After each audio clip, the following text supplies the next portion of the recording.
SEO content hacks on balance don't work. They make your listing less trustworthy, which hinders your conversion and ultimately results in less traffic.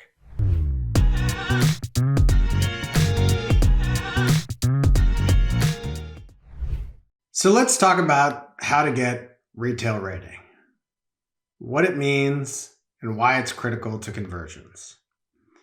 On any retail e-commerce platform, the formula for growth is relatively simple. Traffic times conversions equals sales.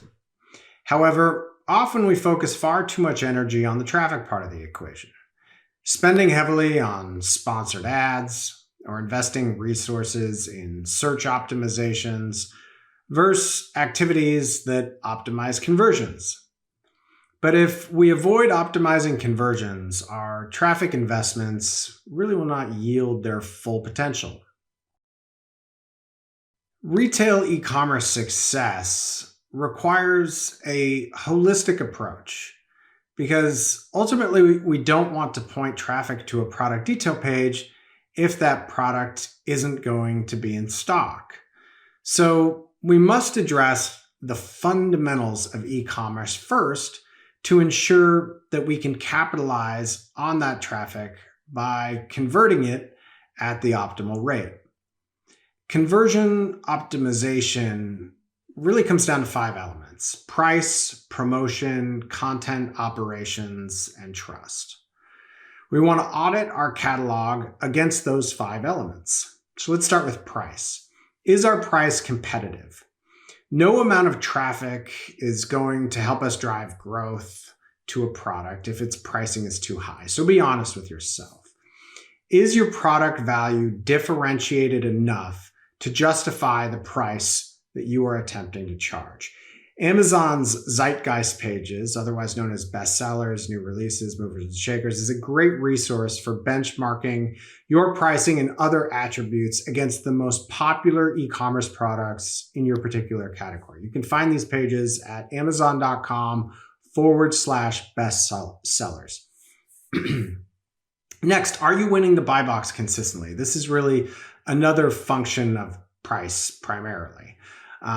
Winning the buy box means that when a shopper clicks add to cart on your product detail page, the default is to purchase from you. Of course, they can still buy from others, but this will require another click. Investing time and resources to drive traffic when you aren't consistently winning the buy box is just very inefficient. If you use sponsored ads, they will pause or, worse yet, drive traffic to sellers other than yourselves. High loss buy box also reduces the amount of overall available traffic that you can just capitalize on to drive sales. If you are the brand owner, lost buy box that can't be easily remedied means that you probably have larger channel problems to address first.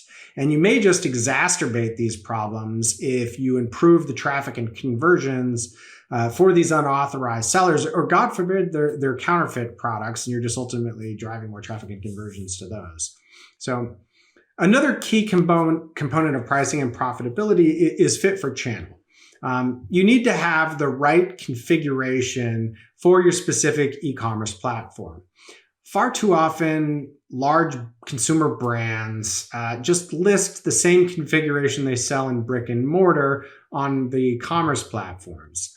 But fit for channel really starts with pack size, ensuring that we have the optimal pack size for e-commerce. So think about a bottle of shampoo, right? It's heavy liquid, it's inexpensive. It likely needs some preparation, like a bag, to ensure that it doesn't leak during shipment, which has additional costs to it. So in a traditional single bottle brick and mortar retail format, as a first-party seller or a first-party vendor or a third-party seller, this product is probably an e-commerce loser. And then, of course, if you're first-party, Amazon retail is going to lose money on this one every time. And as a first-party vendor, that's ultimately just going to cause all sorts of headaches for you and hamper that product's growth. And then, of course, on the other hand, as a seller, that burden of negative margins is all yours. And so you really want to make sure that you're configuring this product to work on Amazon or whatever e-commerce platform with that initial setup, ensuring that it's viable and set for success. And so there are a few key considerations surrounding pack size that we want to keep in mind. So one, is the pack size conducive to a shopper's needs? Does the shopper really want a 24 pack of shampoo? Probably not. Is the pack size conducive to shipping? Will it leak? Will it break, etc.? Is it profitable in that configuration? Can I make a margin selling and shipping this particular configuration of shampoo? Again, if you're a first-party vendor and Amazon, for example, cannot profitably sell that particular ASIN, it's going to create nothing but future issues and often an inability to promote that ASIN, because if that product falls below Amazon's profitability thresholds, it's going to ultimately be deemed ineligible for promotion, which is just an immediate disadvantage versus competitive products. You want to determine what is a profitable pack size for you to be selling that in. So as a third-party seller, if you cannot profitably sell your ASIN on Amazon, you really need to ask yourself, does selling products unprofitably really achieve your business objectives? Probably not if you're a reseller. If you're trying to build a unique brand, that's a whole nother story. Perhaps that is part of your strategy. But you really, again, must ensure that you have the optimal configuration for the channel. So now let's talk about promotions. Are the best sellers in your particular category constantly running a deal or a coupon? If so, you'll probably need to do the same to compete. Additionally, there are added traffic benefits to running low-dollar, always-on coupon campaigns, which will ensure that you are constantly surfaced in many merchandising widgets that exist both on and off these e-commerce platforms. Next, content.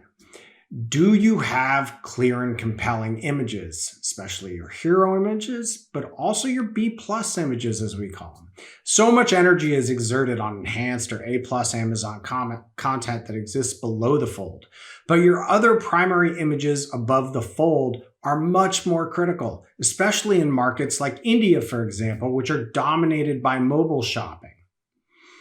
Audit your product titles, descriptions, videos, custom images. Provide unique, descriptive, customer-friendly information on the products to ensure customers spend more time on the product detail page. Focus on conversions, not traffic with your content. SEO content hacks, on balance, don't work. They make your listing less trustworthy, which hinders your conversion and ultimately results in less traffic. This is also an opportunity to mitigate known issues that drive returns and poor reviews. Perhaps you have compatibility or other sizing information that would be valuable to include here. This is an excellent opportunity to call those things out to your customers.